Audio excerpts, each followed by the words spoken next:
our wonder and our curiosity. How can we invite them into our lives more when we're triggered, when we're like not feeling the least bit curious? We just have certain ideas the way things are, and usually start with something that gets us centered in our bodies. And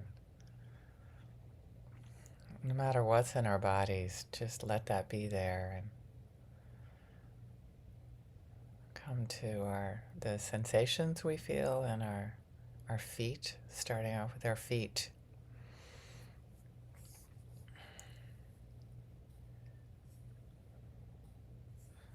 Moving down to moving up. We could move down. Let's move down from our feet to the earth beneath it. What's there? We don't know. Maybe it's our socks, the bed,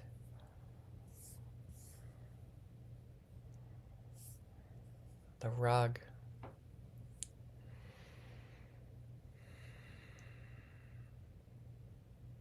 Just stay with our body sensations and what we do know. Sensations of my toes as I wiggle them, what they rub against. Sensations of my fingers as I rub them together. Maybe just the fingertips. Boy, there's a lot of sensations there. Rub your fingertips on your bed, your bathrobe.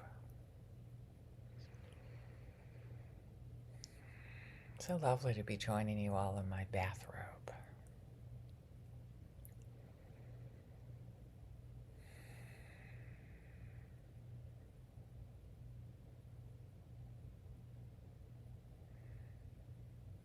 So keep on staying with your body sensations. When you find your mind drifting away, come back to your breath. Maybe swallow.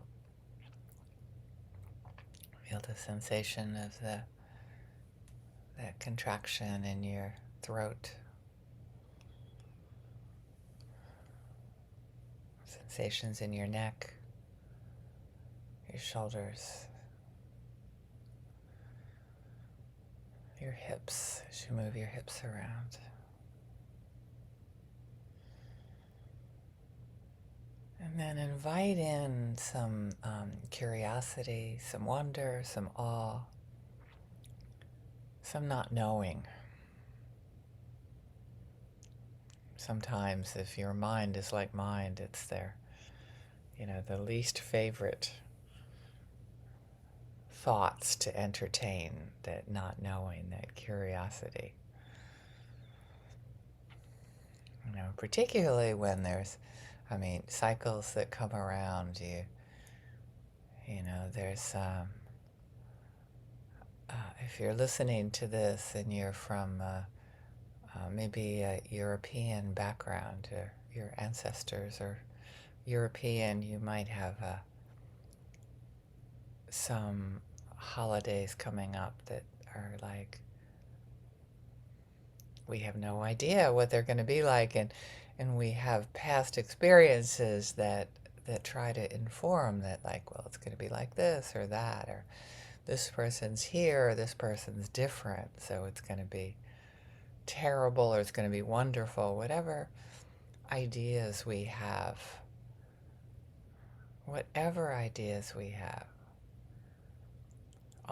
greet them with love. We know for sure that they're there to try to keep us safe. We want to be able to predict the future, and so with that, to be able to create a sense of ease and safety. And the fact is that we don't know.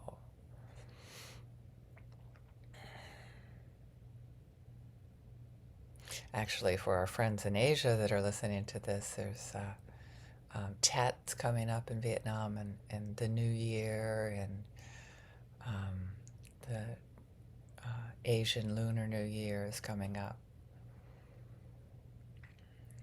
and brings up family and experiences again that we remember, and we try to predict the future, and we really don't know. We can create the future with our stories. So since we do have control over stories, we might as well make up whatever we want, right? Why not?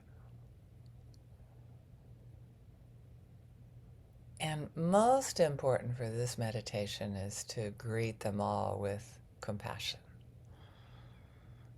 Um, I love inviting in different stories, and at the same time, I don't want some being bad and others being good. You know, I don't want to in myself encourage that duality. I do want to notice that they have a different effect on my body, for sure. When I say that I don't know, I open. When I say I'm really curious, it's teary. Because a part, yeah, there we go. A part's not curious, a part's really sad. You know, mourning the, you know, possibly the situation in the present, mourning pain in the past.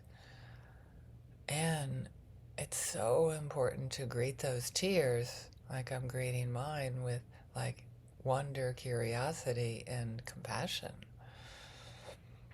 That's there. And it's not random, it's part of life energy. And I don't want this to be a practice of pushing away that which is uncomfortable. I'd really like it to be the practice of greeting all of life with compassion and wonder and curiosity. What is that? I mentioned this before, but one time when I asked Robert Gonzales, what do you do when you're triggered? He says, I go yippee.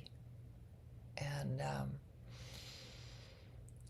I know him, so I know that wasn't always the case. Sometimes he was, you can see, it's like, oh, that's not a yippee. And I can see the intention of that, of like, yeah, can I just be curious about whatever stories are coming up? Why did I do this? Why did I plan it like this? What's wrong with me? What's wrong with other people? All of those, just to let them be, and let all of that unknown just be in your body and your consciousness. Practicing awe and wonder. I'm in awe of this. When I'm looking outside, I see these fish that are in this freezing cold water. Which might be just delightful for them, but the thought of it gives me the chill. And just curiosity and openness, how these different beings, different life forms live, how they exist. And so much is beyond me, and so much is beyond what I know, and to invite that to our loved ones, particularly if our loved ones are struggling. You know, we can really silently, I don't suggest like offering them our frickin' wisdom. They usually don't want it. I'm just thinking of my loved ones, that, you know, it's more like a practice that Rhonda's mentioned before, silently offering them empathy for what something that they're struggling with. And just wish for them more curiosity, wonder, awe, spaciousness. You know, may they have the blessing of spaciousness. How loving, how amazing that feels. Starting with ourselves. And then there's, of course, The next step is the people we don't know very well, the neutral people, the neutral beings. I don't know those fish very well. I don't know what makes them happy or not.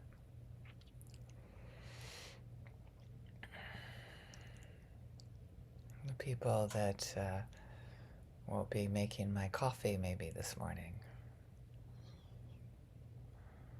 smiling at how wonderful it is that there are people in the world that help us. And I want to wish for them the not knowing, the gift of love and awe and wonder. Such a gift when I can really live in that and notice when it's not there and give myself a break.